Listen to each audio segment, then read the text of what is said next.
Another lovely Saturday at Sexy Brutale. Well, it's the same Saturday, but a lovely one nonetheless. And this time, we're in the theater. After getting kicked out a window, managed to finally make it in time for this show that we've been promised the entire game here.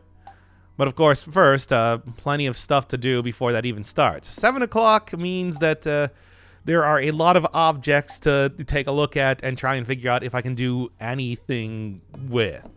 Of which right now, not so much. Does everyone get murdered at 7 o'clock? Exactly. Well, we will see. As always, we'll see. Okay, let me rephrase it. Has everyone so far been murdered at exactly 7 o'clock? Who has? Oh, no, it varies every single time. Because, you can actually tell when people are getting murdered in other parts of the mansion. When you hear the gunshot for Reginald. Oh, of course, yeah. When you hear the bell ringing for Willow. Yeah. Uh-huh. No, okay, it's that sort of environmental design that this game does really well. Yeah, in fact, it would make a lot less sense if everyone died at once. And now, is there one? Do we know who the murderers are? Like, is that clear? Well, it's the staff of the mansion, but it is still not at all clear why they're doing that. Uh-huh. I mean, there's got to be some reason, but for the time being, it's just like, yeah, they're doing it. Can we basically prove 100% that it wasn't the same person that was doing these, that is committing these? Like, it would be impossible, assuming no supernatural stuff. It would actually be impossible because we can't. Because as you know, the staff are at different parts of the manor every single time. That's exactly what I was asking, because it's like we see, like the piano player is there all day except when he steps away, but that there are murders committed while he's doing that. Like the bell would ring probably while he's doing that. I mean, unless there is some sort of other thing going on. This game definitely has a lot of very supernatural aspects to it. It wouldn't be like surprising. I don't even know the entire story so far. I'm still waiting on doing the final episode of this. Getting that one prepared for the whole post-commentary thing that we're doing right here. Uh-huh. Yes, I know. You're all very surprised that I'm not actually playing this live right now. But I think I have a good idea of what's going on for the most part. My conspiracy is that Saturday Night Live isn't actually... No, I'm just kidding. I don't have that conspiracy. Let's move on. I mean, they do rehearse it. Yeah, exactly. That's a good question. Wait, would you consider it to still be live if it's rehearsed? Well, yeah. Like, is that the same thing as... Because, I've talked about that before, how sometimes I'll think about dumb bits I want to do during streams. Does that necessarily mean that it's any less... improvised less of a thing? Or, spontaneous? I mean, it certainly would make it less spontaneous if you're going on a routine that you've memorized and, like, made it sound naturalistic. Like comedians, like stand-ups, for example. We do every single one of these episodes multiple times because of stupid reasons. On that, you remember that, like, 2001 show, That's My Bush? Like, it might have even been, like, it was by the South Park guys. It was just, like... They had a scene where I think one of the staffers, I think it was Carl Rove, just like goes off on improv troops and he just complains about them for like 5 minutes at the end of an episode. It's like you actually just practice those common situations. It's not actually spontaneous. You rehearse some stock, patterns, and you just, the cards might be random to you, but it's pretty easy to adapt it. So... Wait, are you telling me that the writers of That My Bush had a very specific axe to grind in one of the episodes? Somehow I believe that. I do actually believe that, yes. That is, I can imagine that for a show called That's My Bush, that yes, people might seemingly not take it with the utmost sincerity. So what's going on now? Well, what's going on now is that I didn't realize the staff were immediately behind me, and then I had to go run away from everybody. You can't pick up cards when you're in the spooky zone, so I see. It doesn't really matter. Just decided to go restart the day and actually figure out, since I have a basic idea of where everybody is, not on the left side of the theater. I'm more or less trapped in this one area until I solve this. I feel like it should be easy enough to figure out where everybody's going. But yes, to the point that you were saying earlier, everybody's going to die apparently at 10 and then consequently 11 o'clock. Okay, so everyone is going to die by that point, but Yeah, at 7, that's just when the show starts. okay, For all of the no people that are in here. okay. Now, Remember, there's only like 7, 8 different people that have actually come to the Marquis Mansion for the time being. I see. So it's a little bit weird that he has a show for a private audience of at most like 15 people, right? Yes, you would think. Yeah, you would think so. Especially why I have all like the pomp and circumstance about like making announcements for it and everything. Yes. Unless there's a reason. I'm not even entirely sure if there's a reason for that. Yeah, this is such an odd, like, beautiful game. It's so avant-garde in the way that it like tells a story. It just has this spectacle, but there's like no one there. Which I hate to. It sounds like a cliche to call it like a David Lynch kind of thing, but it's like definitely just has that weird, you know, meta vibe to it. Like just having a performance where no one is there is just wild. It's literally just intended to murder people. Yeah. There we go. They're all in here at this point in time. It's like a serial killer, you know, going through a whole ritual before killing somebody. Which, I mean, pretty much that's what's going on, I think. It's hard to say.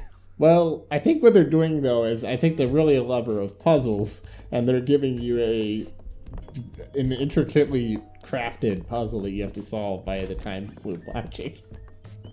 Right. I mean, that's it. Yeah, you know, I think that might actually be what's going on, as it turns out. Yeah. I mean, they're still a serial killer. Clearly, like, they're like this other guy. You know, I mean, they're setting you up. Yeah. Jigs, hey, they've made several Saw video games, which were all kind of awful from what I remember. Yeah.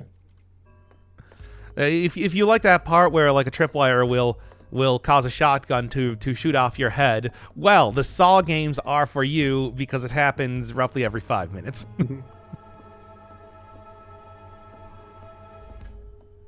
So I don't know if that's necessarily, you know. Anyway, egg. I feel that the Saw-like genre is kind of passé at this point. Like, they're making a new one. You hear about this? It's called Scene. Oh, my God. They actually did make a new one. It was called Spiral. I don't know if it was any good. You really Frankly, I don't care. You're really stepping on my punchline. For good reason. Yeah, it wasn't... Yeah, fuck that punchline. All right, so... Oh, boy. Anyway. I don't know if I would necessarily consider this game to be Saw-like. It's less torture and more just intending to murder. More just murder. I mean, one of the guys just gets shot with a gun. It does not feel really. It does not feel sadistic. It feels just more like these people need to die so this logic puzzle works. Well, I mean, some of them are kind of sadistic. Not all of them, though. Yeah. I mean, for the most part, though, it's like, yeah, elaborate puzzles, I would not really say describe Sexy Brutale. Yes. In the last take that we took at this episode, I described it that the point-and-click adventure genre, which this was originally described as to me, is ridiculous. It had a reputation of being just absolutely absurd on every single level, where you would often find yourself, you know, rubbing every single object that you have on every other object in the room, hoping that something's going to happen. Trying to figure out logic puzzles that were apparently created with no real world logic in mind. Yes, and stuff like just having soft locks all over the place, where you would just up and die occasionally for seemingly no reason. King's Quest 2. By the way, I'm going to be playing King's Quest on the channel at some point in time, though that is the episodic remake that came out a few years ago. I hope that it's not going to be this bad, but King's Quest 2 was infamous for a just unwinnable condition that really is baffling. Even at the time, was baffling to anybody that played the game. Now, where in that game you're supposed to, there's like a series of doors you have to open. There's like a magic door in the middle of a canyon. Well, I guess across a canyon that you need to take to get to a princess. This is just the logic of the game. Don't question it. But you have to go across a bridge to get there. And when you look at the door, it gives you a hint on what you're supposed to do for the next task. However, after you go across the bridge a few times, it just breaks, and then you can't win the game. And Can't win the game. now, So write down every one of the hints the doors give you. You only get one shot to take a look at what it's supposed to be.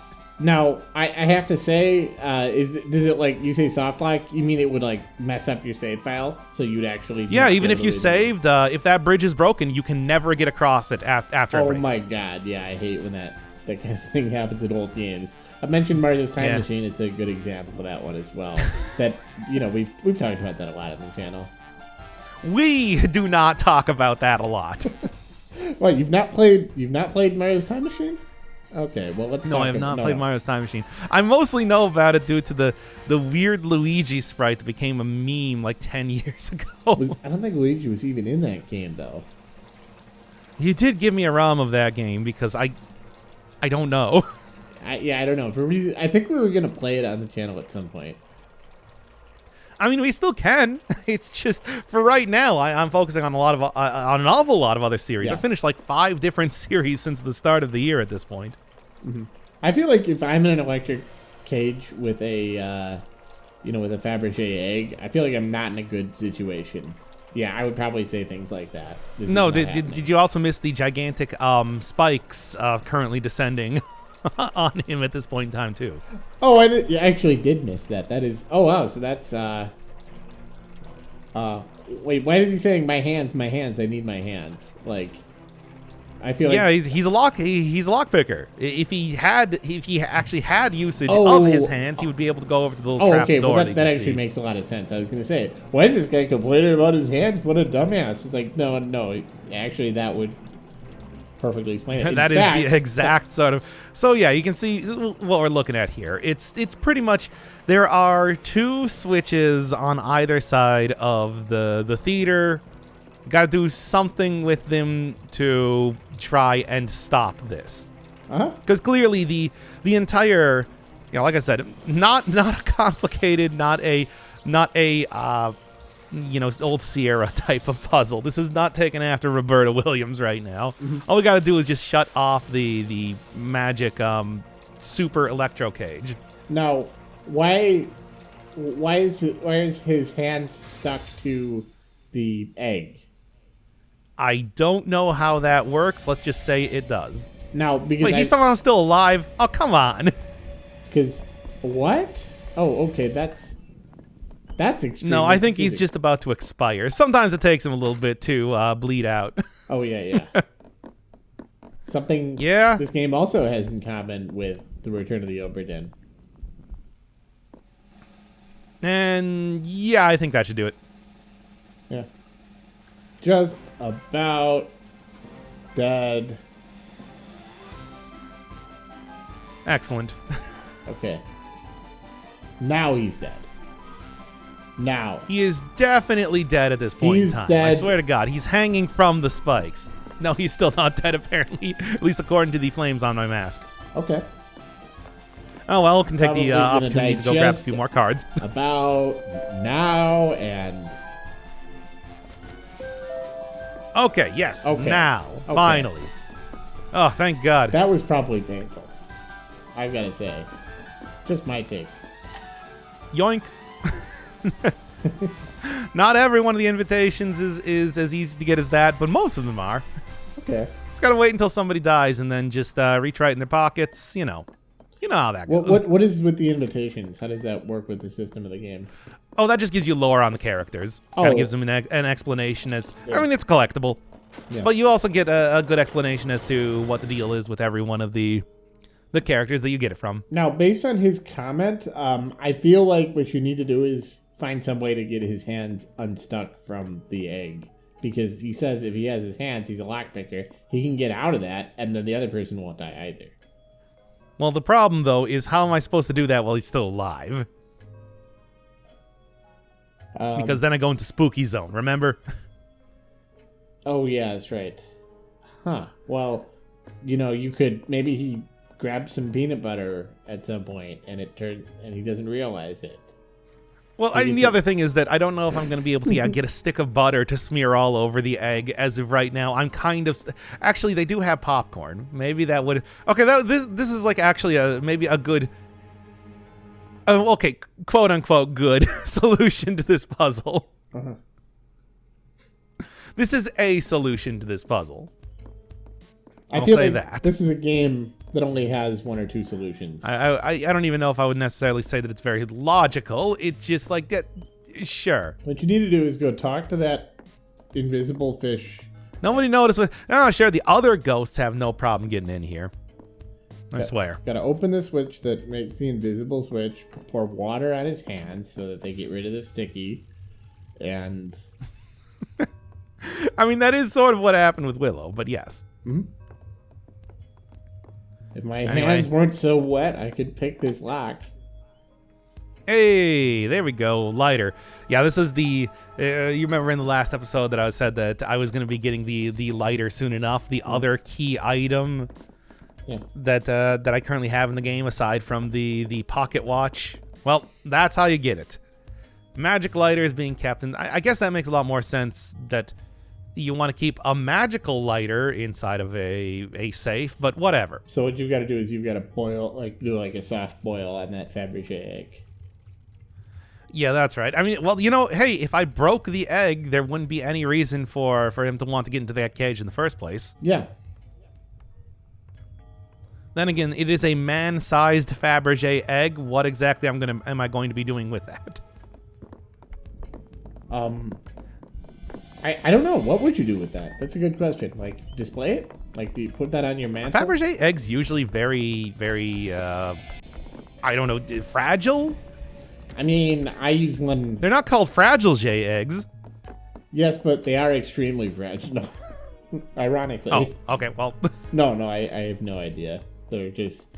I have no idea. I don't actually know that much about Faberge eggs. I mean, I know what they are, but that's about it. Well, I think the most important thing is that they were, like... Nikolai and Alexandra, like the Russian czars, he was like their court artist or something. And they're like, there's a huge variety of the eggs. That's what I didn't realize until I saw it on this Twitter thread. But like, they actually all look like different. They're unique, interesting objects, and I think they're usually pretty tiny actually. Some of them are big. I think there are some that are fairly large, but yeah, mostly small. Yeah. That'd be such a cool job to just be like, oh yeah, what do you do? Well, I just design these, these extremely intricate jeweled eggs. They're beautiful. Make really fancy eggs. Yeah. Of course, it's just like, for rich people, right? Because why do you need that many eggs? Yeah. You only need like 12 eggs at a time is what I found. Usually anything anything over that is overkill. It's like, how many fancy omelets do you really need to eat in your life? Yeah. Fancy jewel-encrusted almonds that will break all of your teeth, but such is the price of progress, right? They're probably delicious. They are definitely delicious. I mean, as we all know, the prettier the food, the better it tastes. Yeah. I mean, I'm just thinking like one of those like diamond chunks. It's just like, it's like the crispiest almond you've ever tasted. Yes, you'll probably get some intestinal damage after you eat it, but that moment. Where yes, this was all covered in the Phantom Toll Booth, if I remember correctly. Maybe you gotta get those things fresh. If they dry out, then they become very, very hard and difficult to chew through. Yeah, and it gets everywhere. Okay, so anyway, shtick here as always. See how everybody died in the first place, then kind of see whatever the staff is doing to make this whole thing happen, as they give you some pretty clear hints as to what you need to do to stop this. Oh, come on. Every single time, I tell you. But hey, at least, like I've said in the previous episodes, that it's very generous. You're not intended to die in this game. It's not that kind of game. Well, I mean, it seems like it's necessary for you to get in, like, to try to open rooms where they're doing something interesting. And the entire thing, I mean, the shtick is more that you're just not supposed to be able to. Oh? Yes? Okay, I got it. Well, thankfully, at least at some points in time, Red just kind of tries to throw some of the switches anyway, and that's the point where I want to swoop in. Mm-hmm. They're in different rooms, after all. If they weren't, then we'd all be doomed.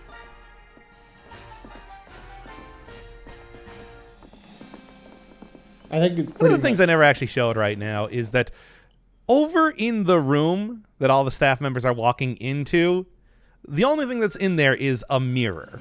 Huh. Which is very suspicious, but I don't have anything to do with that right now. I don't think there's anything you can do with a mirror, though. I mean, like, you'd have to be in two places at the same time. You'd have to be able to somehow, like, pull both switches at the same time. That's kind of ridiculous. I just think there's no way out. I think this is an unsolvable mystery. Yes, it's truly a locked room mystery in that way. He was hung while on a block of ice, and then the block of ice was served to the investigators for dinner by two people at the same time, and yet there's only one murderer. Think about that. It did not even Mr. Hercule Poirot could possibly solve this case. I think they solved it. Why did I pull out that reference? I don't know. I think they solved it by having all the cops and all the other passengers in on it too. Well, anyway, ghosts. This is the yes, you are intended to actually get the lighter in this one, because otherwise I don't think this is going to be solvable. Well, maybe you can No, you shouldn't be able to interact with the. Okay. So the parts of this puzzle right now, if we've been talking about hokey murder mysteries for too long, is that we need to turn on the switches to start with, and then we need to activate them at the same time. Doing one or the other is not going to do much of anything for us. Mm-hmm. Now I just need to wait for these jabronis to get out of here so that I can start it up. Get going already. Stop sauntering and just walk normally. Yeah, don't you know he's doomed if you go that way? There we go. Okay, so. But, the disgusting red glow is not very befitting of the switches, and it immediately goes back to being a red glow if I'm only pressing one at a time. Mm-hmm. So. Oh, so you have to reset his switch and then also pull this switch. Well, no, it just has to be pulled at the same time. Oh, really. okay. I swear to God, if you're over there sauntering. Yeah? There we go. Okay. Still, though, I think your idea of rubbing butter all over the egg was a better one. Uh-huh. Well, just it really brings out the flavor, and it really works well with toast. It's true. I mean, I want to say that anytime that I make an egg and to put on toast, that usually want to at least give it a little bit of butter. Yeah. For me personally, I hate dry toast. It's true. I mean, what I do is, I'm on a little bit of a diet, so what I'll do is I'll pour a little bit of, like a couple tablespoons of olive oil on there. Yes. A little bit, it gets a little bit doused, but not soggy because it's oil. Well, I mean, as long as you eat it quickly. Yeah.